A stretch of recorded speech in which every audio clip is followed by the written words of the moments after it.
आज का जो विषय है वो होम्योपैथी से जुड़ा हुआ एक विषय है, जिसमें मैं पुनः आप सब साथियों का साथ और सहयोग चाहता हूं और मैं आप लोगों की जानकारी में देना चाहता हूं कि किस तरीके से होम्योपैथी को एक षड्यंत्र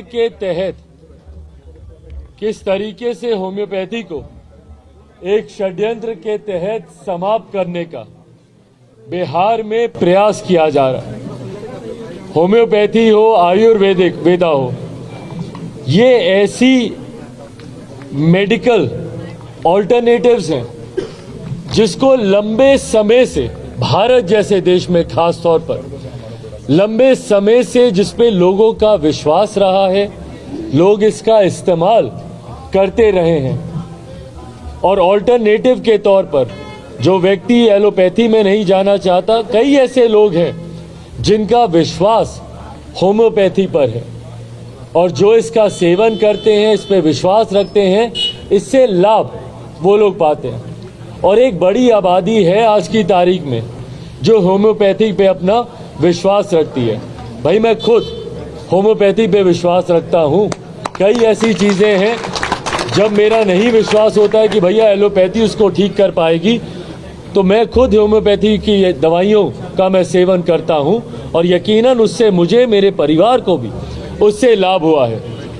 हमारी केंद्र सरकार ने, प्रधानमंत्री आदरणीय नरेंद्र मोदी जी ने भी होम्योपैथिक आयुर्वेदिक के बढ़ते वर्चस्व को देखते हुए लोगों का इससे जुड़ाव, इससे विश्वास को देखते हुए आयुष मंत्रालय का अलग से गठन किया गया, ताकि ये तमाम प्रणालियां, ऑल्टरनेटिव मेडिकल की जो प्रणालियां हैं, उसको और प्रोत्साहन मिले, उसको और बढ़ावा मिले। पर अफसोस के साथ कहना पड़ता है कि हमारी सरकार में, बिहार सरकार ने होम्योपैथी को एक षड्यंत्र के तहत समाप्त करने का ये लोग प्रयास कर रहे हैं। और इसको समाप्त कैसे किया जा रहा है, ये उदाहरण अब मैं आप लोग के समक्ष रखूंगा। शराबबंदी का कानून मुख्यमंत्री नीतीश कुमार जी और बिहार सरकार 2016 में लेकर आई। अब ये बात किसी से छुपी नहीं है कि भैया कई मेडिसिन हैं जिसमें अल्कोहलिक कंटेंट होता है। वो एलोपैथी की मेडिसिन हो, होम्योपैथिक की मेडिसिन हो, एक सीमित मात्रा में स्पिरिट का इस्तेमाल उसमें किया जाता है, ये किसी से छुपा हुआ नहीं है। पर अब उसी को लेकर आप होम्योपैथिक डॉक्टर्स को आप टारगेट कर रहे हैं। इनके यहाँ आए दिन छापेमारी की जाती है, कहा जाता है कि भैया अल्कोहलिक कंटेंट आपके यहाँ क्यों है। तो जब आप ये छापेमारी कर रहे हैं, क्या आपको इसकी जानकारी पहले से नहीं है भैया कि कई ऐसी दवाइयां हैं, औषधियां हैं जिसके निर्माण में एक सीमित मात्रा में अल्कोहल कंटेंट का इस्तेमाल किया जाता है, स्पिरिट्स का इस्तेमाल किया जाता है। ये किसी से छुपाने हुआ नहीं है। और बाकायदा इसके लिए लाइसेंसेस प्रोवाइड किए जाते हैं, बाकायदा आपका रजिस्ट्रेशन होता है। तो लाइसेंसेस प्रोवाइड करने के बाद, उनका रजिस्ट्रेशन होने के बाद भैया क्या कारण है कि आप इनको प्रताड़ित कर रहे हैं? क्या कारण है कि इनको टारगेट किया जाता है, बार बार इनके यहाँ छापेमारी की जाती है? और छापेमारी करने की वजह से जो नुकसान इन लोगों को होता है, और सबसे बड़ी बात भैया, जो छवि खराब करने का प्रयास किया जा रहा है होम्योपैथी को लेकर।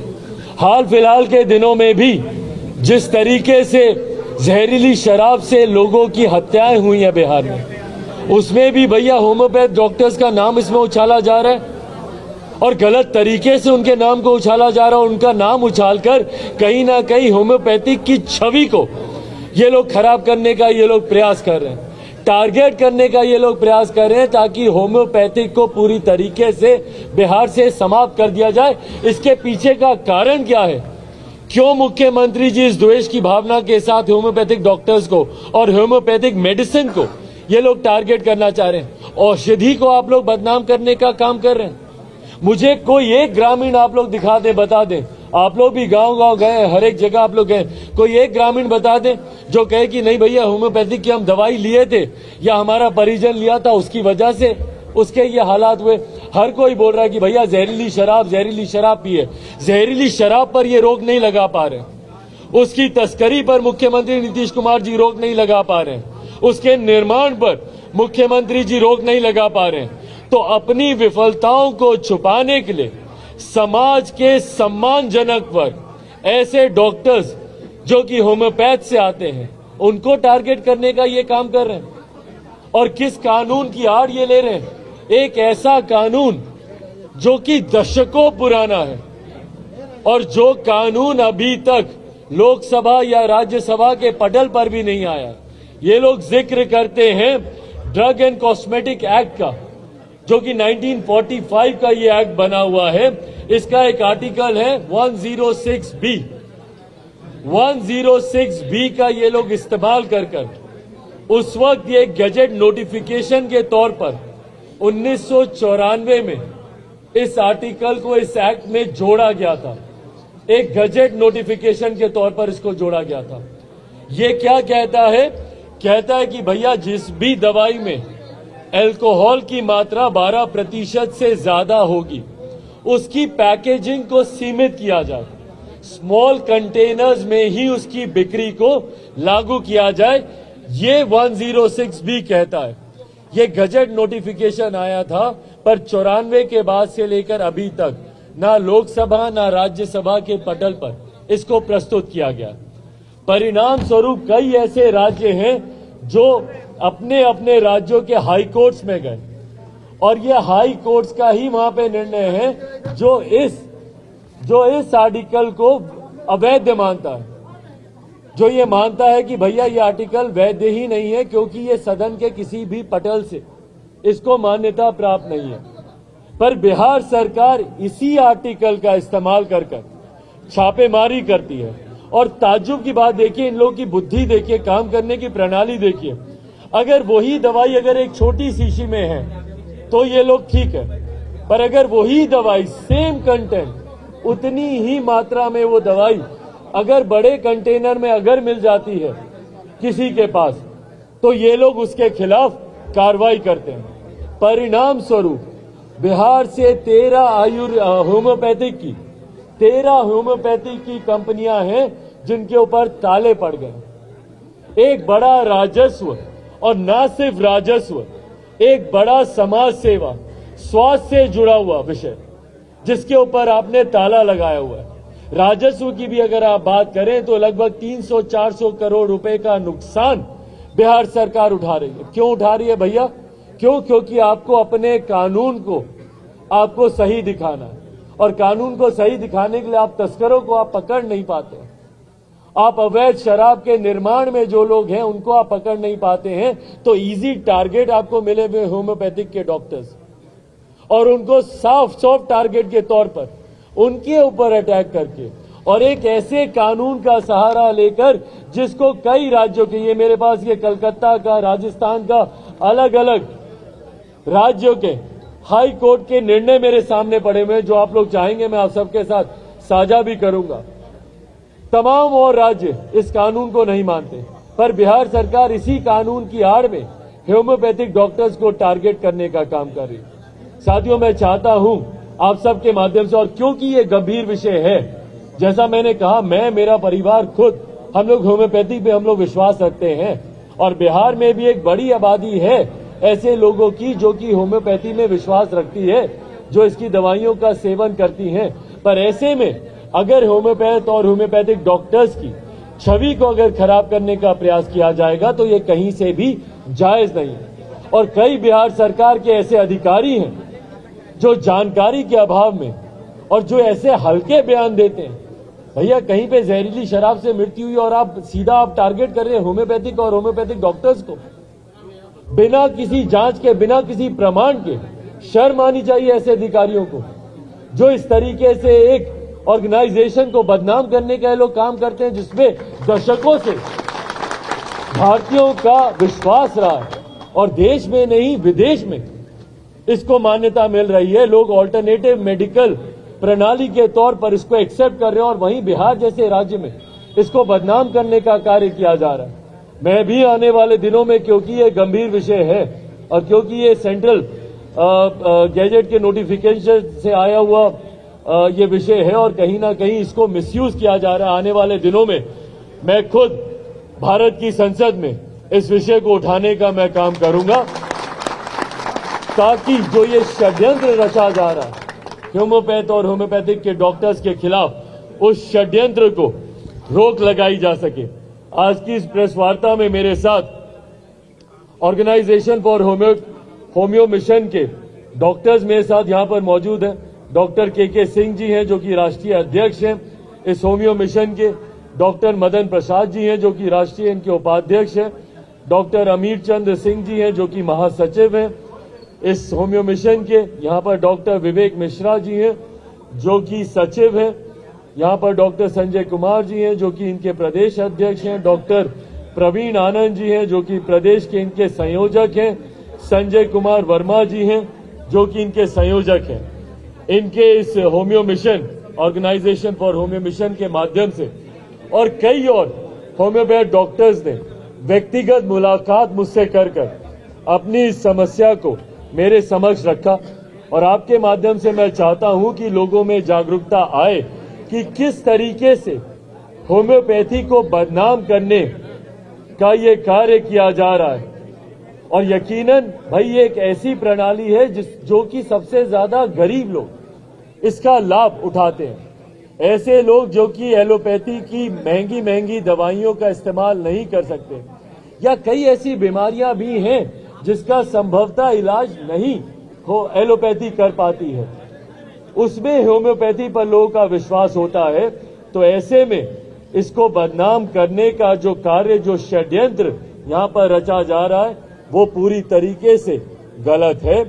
अगर इतना ही गलत लगता है तो भैया क्यों लाइसेंसेज आप देते हैं, या क्यों मान्यता प्राप्त इनको दिया जाता है, क्यों इनका रजिस्ट्रेशन किया जाता है। एक तरफ आप इनका रजिस्ट्रेशन कर रहे हैं, एक तरफ इनको लाइसेंसेस मिलते हैं, और वहीं दूसरी तरफ आप इनके ऊपर इनको बदनाम करने के लिए शराब की तस्करी जैसा आरोप इनके ऊपर लगाते हैं। बुद्धिजीवी वर्ग से आने वाले ये लोग जिन्होंने राष्ट्रीय अंतर्राष्ट्रीय स्तर पर देश को ख्याति प्राप्त कराने का जिन लोगों ने काम किया, उनको शराब की तस्करी के साथ जोड़ा जा रहा है। और उसके पीछे कारण सिर्फ इतना है क्योंकि आपकी विफलता है भैया, क्योंकि आप शराब के तस्करों को, जो कि सही तस्कर हैं, उनको आप पकड़ नहीं पा रहे। सीमावर्ती इलाकों से आप शराब के आयात को आप रोक नहीं पा रहे। अवैध शराब के निर्माण से जुड़े हुए लोगों की आप गिरफ्तारी नहीं कर पा रहे। तो ऐसे में आप होम्योपैथिक डॉक्टर्स को आप बदनाम करने का काम कर रहे हैं, ये सरासर गलत है। आने वाले दिनों में इसको केंद्र में भी उचित पटल पर उठाने का काम मैं करूंगा। जैसा मैंने कहा कि संसद में भी आने वाले दिनों में इसको उठाया जाएगा। आप सबके माध्यम से भी मैं चाहता हूं कि जिस तरीके से इसको बदनाम करने का षड्यंत्र रचा जा रहा है उसको भी आप लोग उजागर करने का काम करें। और अब इसके अलावा अगर आप लोग के इस विषय में कोई सवाल हो।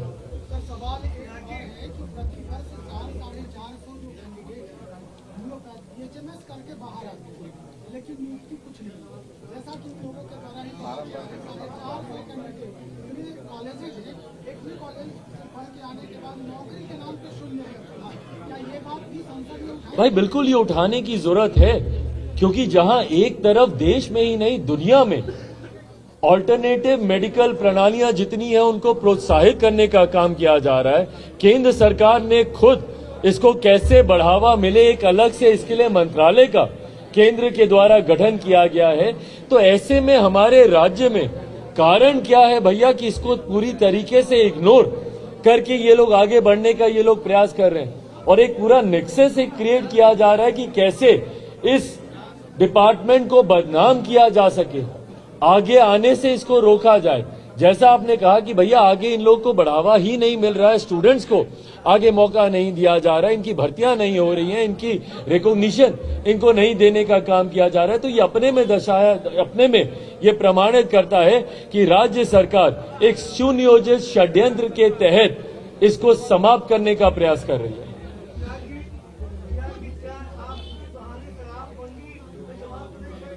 भाई बिल्कुल शराबबंदी पे सवाल खड़े होते हैं, और आप अपनी विफलता का ठीकरा दूसरों पर नहीं फोड़ सकते हैं मुख्यमंत्री जी। ये आपकी नाकामी है कि आपका प्रशासन तंत्र, आप स्वयं अपने इस कानून को धरातल पर नहीं उतार पा रहे हैं। ये आपकी नाकामी। आज की तारीख में भाई आप मुझे बता दीजिए ना, बिहार में जो लाखों लोग शराबबंदी कानून के तहत जो आज की तारीख में जेल में हैं, उनमें से कितने तस्कर हैं बताइए मुझे, या कितने ऐसे गिरोह के लोग उसमें जेल में बंद हैं जो कि ऐसे गोरख धंधे को अंजाम देते हैं। आज भी आप जेलों में चले जाइए, विभिन्न जिलों में सिर्फ आम बिहारी जेलों में बंद हैं, समाज के गरीब वर्ग से आने वाले लोग जेलों में बंद हैं, और ऐसे लोगों के ऊपर शराबबंदी की धाराएं लगाई जा रही हैं जो कि देश का राष्ट्रीय अंतर्राष्ट्रीय स्तर पर नाम ऊंचा करने का काम करते हैं। ऐसे ऐसे वर्ग को टारगेट किया जा रहा है। भाई ये लोग पासी समाज के लोगों को टारगेट करते हैं, पासी समाज के लोगों को शराबबंदी की धारा में इन लोगों ने जेल में बंद किया हुआ है। भाई आप ताड़ी और शराब, इसमें मुख्यमंत्री जी को फर्क समझ में नहीं आता। एक प्राकृतिक पदार्थ है भैया, आप उसको शराबबंदी की धारा में लेकर आ रहे हैं, और जो प्राकृतिक पदार्थ को जो बेचने का काम कर रहे हैं आप उन पे शराबबंदी की धारा लगाकर आप उनको जेल में बंद कर रहे हैं। और सेम काम आप यहाँ पे आयुर्वेद के डॉक्टर्स के साथ कर रहे हैं। औषधि शब्द को ये लोग बदनाम करने का काम कर रहे हैं। भाई ये औषधि है, शराब नहीं है ये। और ये अल्कोहलिक कंटेंट हर मेडिसिन में कम ज्यादा मात्रा में इस्तेमाल होता है। साइंस भैया मैंने भी पढ़ी और जिसने भी पढ़ी है वो जानता होगा इस बात को कि सीमित मात्रा में इसका इस्तेमाल किया जाता है। पर उसी को हाईलाइट कर कर आप ना सिर्फ होम्योपैथिक को बदनाम करने का आप काम कर रहे हैं, बल्कि अपनी विफलता शराबबंदी से जो आपकी विफलता हो रही है, और यही कारण है भैया जहरीली शराब से कोई मर रहा है और वहां का एक वरिष्ठ अधिकारी बयान दे रहा है कि भैया इसमें होम्योपैथिक दवाई का लेना देना है। ताज्जुब की बात हो रही है। ऐसे अधिकारियों पे कार्रवाई होनी चाहिए जो ऐसे हल्के बयान देते हैं, और जो समाज को भ्रमित करने का काम करते हैं उन अधिकारियों पे भी कार्रवाई होनी चाहिए।